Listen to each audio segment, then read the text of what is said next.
Hi, it's Lou. You know, the good looking one with the full head of lush hair? I'm taking a break from filling DM Scott's shampoo bottle with Nair to tell you about our new website, thedungeonmastersdojo.com. There, you'll find a host of awesome things, including a picture of me. Every third Friday of the month, a new blog post related to gaming comes out. Interested in getting caught up on the podcast episodes? You'll find those on the website too, as well as other interesting information. Head on over to thedungeonmastersdojo.com and pay us a visit. Send us a message too. We'd love to hear from you. Now, if you excuse me, I have to take the batteries out of DM Bill's hearing aid. See you next time in the dojo.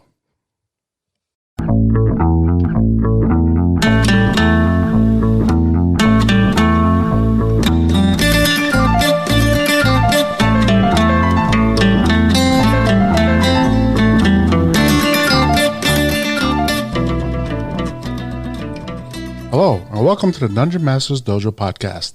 This is a show for game masters, as well as experienced and new players alike. This is an introduction into who we are and what we bring to the table. I'm your host, Louis Wildcard Aponte. Our series hosts are Scott, the Art of the Story Labby, and Bill, the Master of Continuity Robotile. To put things into perspective, both Bill and Scott have been playing D&D and other RPG games for over 30 years. I myself have been playing with both Bill and Scott since the mid-90s. Without further ado, let's get the show started. Bill, tell us how you got started into the RPG world and what has kept you here. What got me started? Way back when the dinosaurs and the caveman lived together. A flying D4-shaped object came down out of the sky and dropped this magical book in front of us. No, back when I was a kid, me and my friends had overactive imaginations and used it to get in trouble far too often. And one of the older brothers, who happened to be in the service and was out in Lake Geneva, doing some military games in a little shop with a gentleman who was starting a brand new game in the late 60s, came home with a copy of it early on and said, "Here, give this a try." And was then introduced to the first incarnation of Dungeons and Dragons, and it gave me an opportunity to go somewheres with my imagination and act out without having to act out. And then I just never left. That's good. How about you, Scott?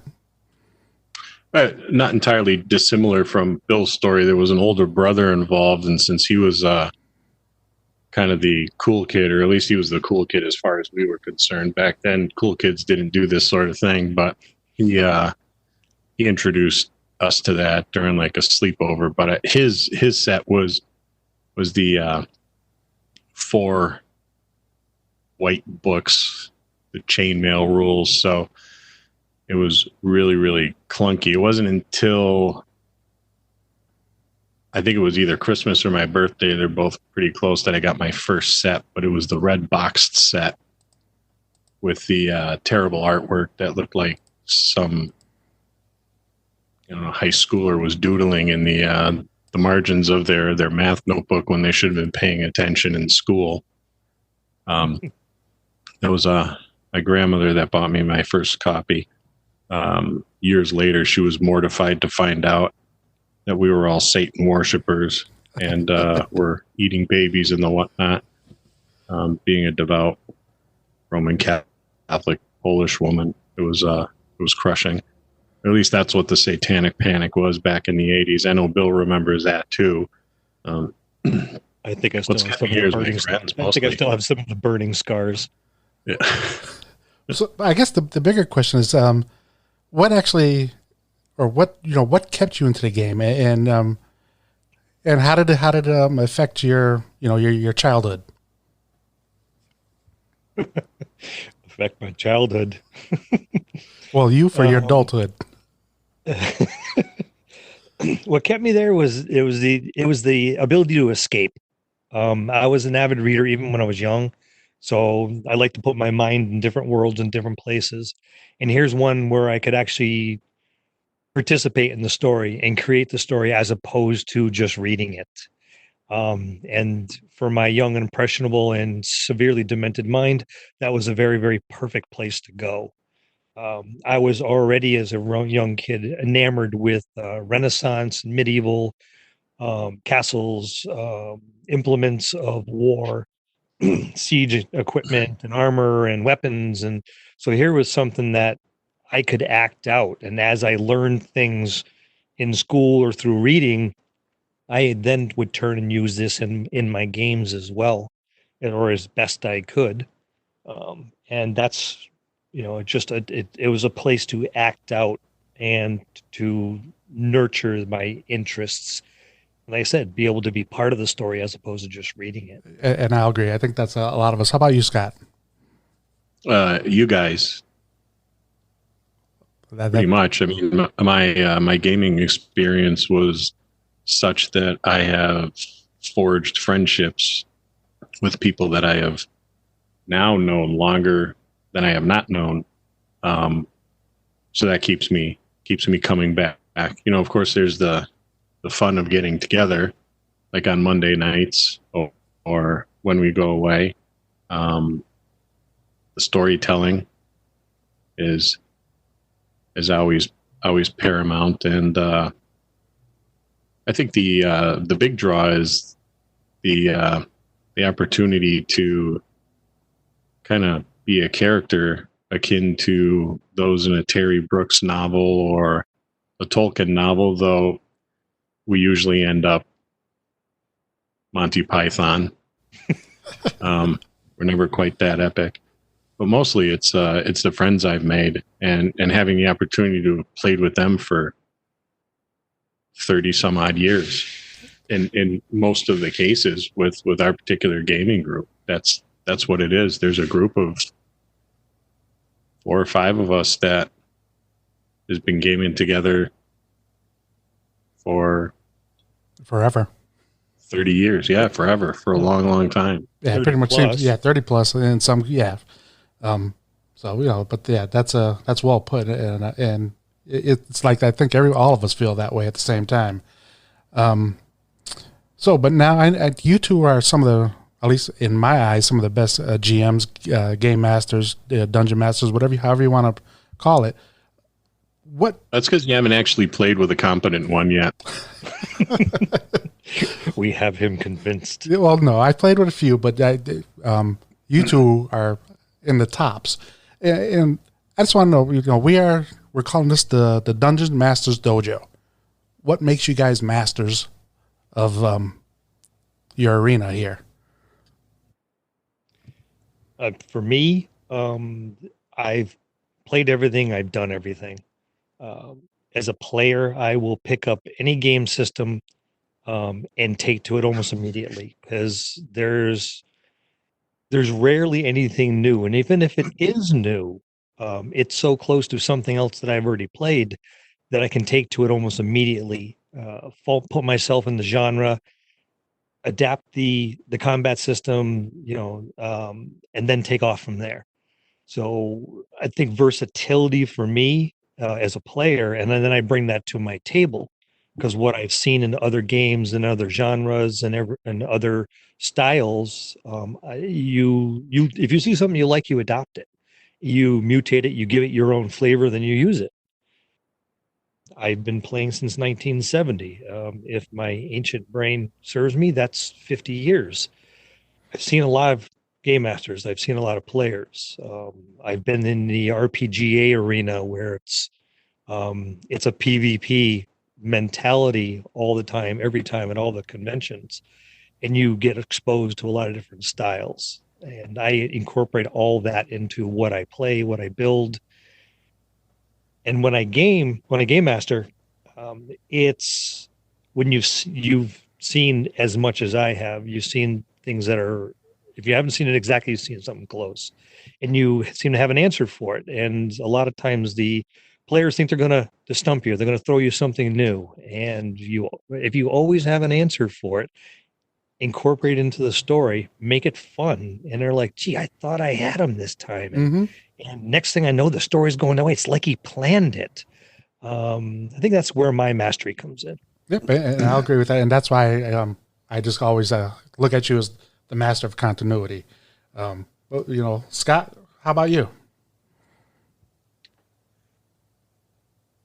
Well, I've been doing it a long time as well, and not as long as Bill. I didn't think it was possible to do anything consecutively for that long. But I realized years ago that I have mastered nothing but the realization that my skill at the head of the table can always be improved upon. So I was told by a martial arts instructor years ago that to become a master of anything, you have to approach your training as a series of small projects.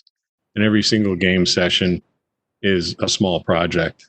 You know, you have to bring something to the table. You have to be an entertainer. You have to be a rules lawyer. You have to be a referee. You have to provide counsel. It's a series of small projects. You know, when you do that over and over and over again, you develop that skill. Experience is a really good teacher. That's a lot of what Bill was saying. It's a lot of the experience is what makes you able to do things on the fly, to answer those questions that a green DM would probably be stumped by, or someone who's really knowledgeable of the rules books would be stumped by, because there isn't a rule in the rule book for that particular situation. So being able to think on the fly and just being practiced at it. I've been running games longer than I've been playing them. In my case, it was kind of, I was voluntold that I was going to be the game master, the dungeon master back then, because nobody else wanted to, but everybody else wanted to play.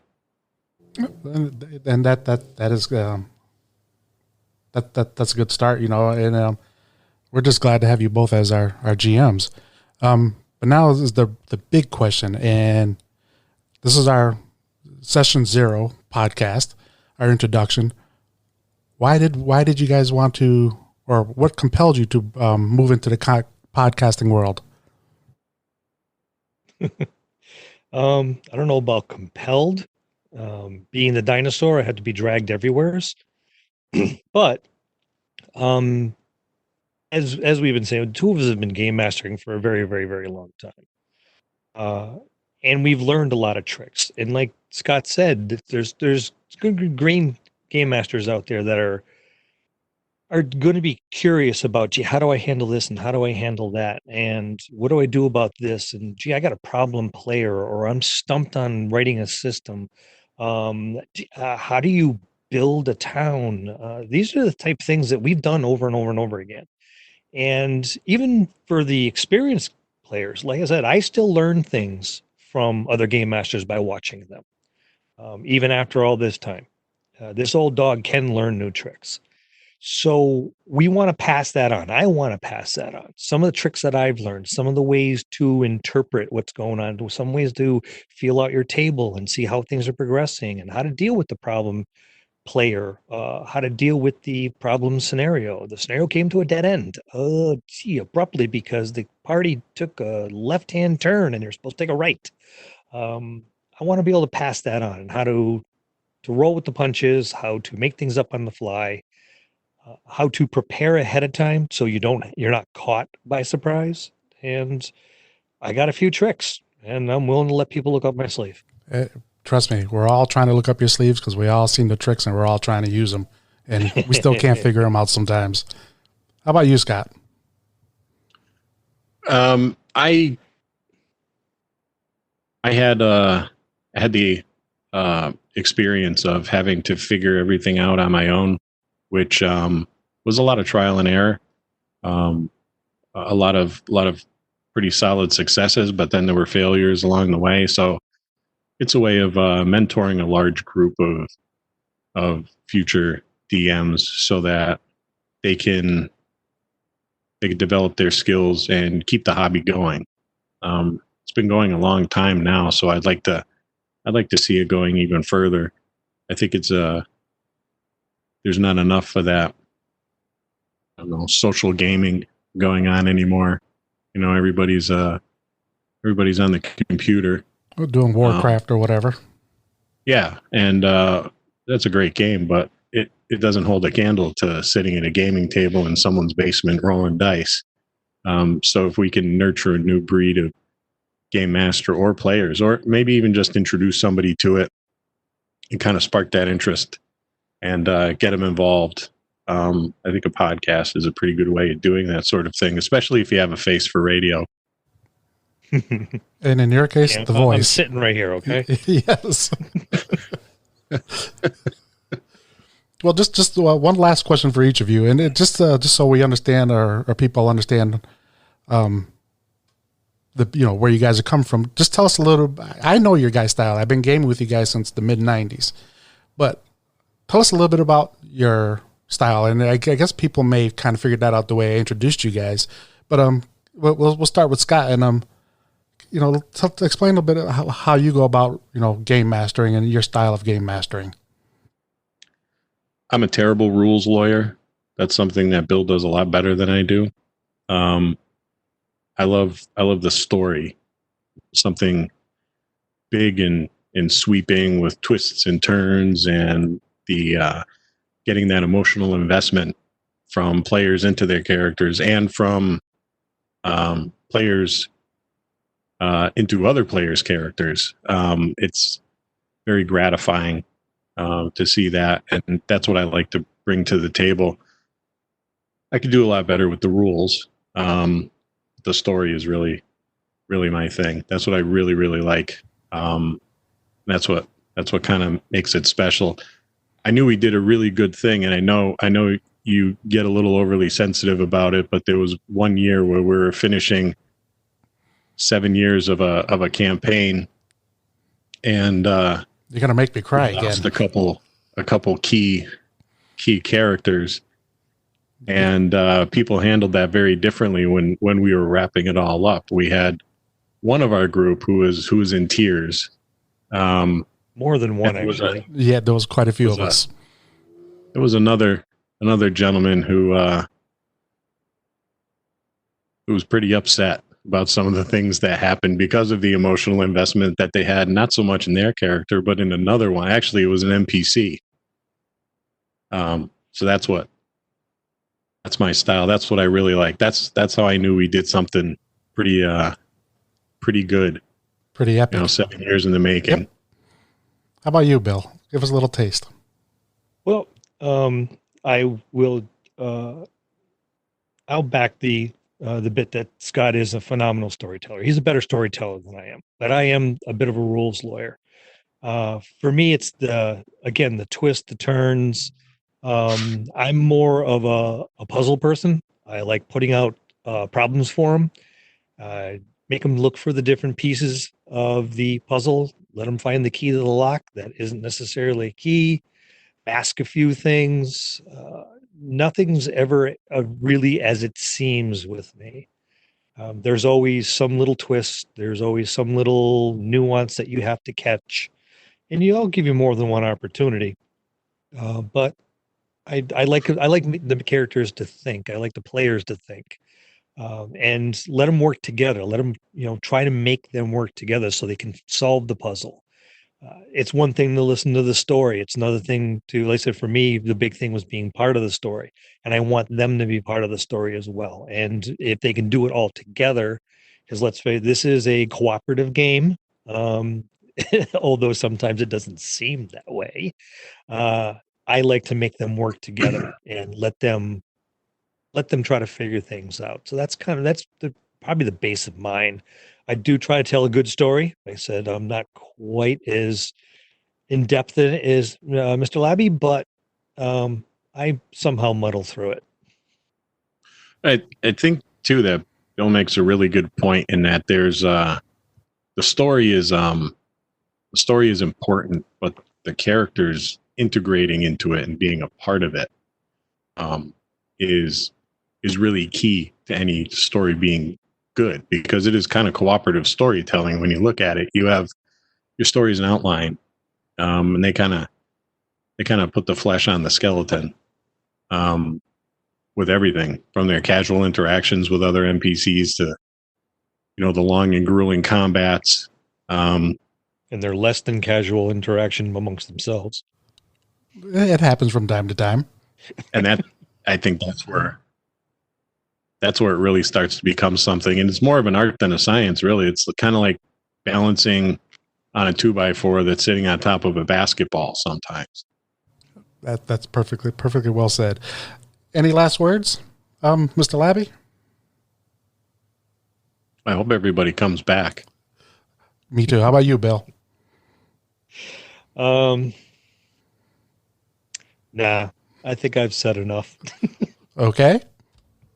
You can go on all night, if you let Yeah, them. I can. That's conclude about this stop episode. now. I won't. Thanks for stop tuning at all. in and listening. Please subscribe to the podcast for more great content. Thank you and have a good day.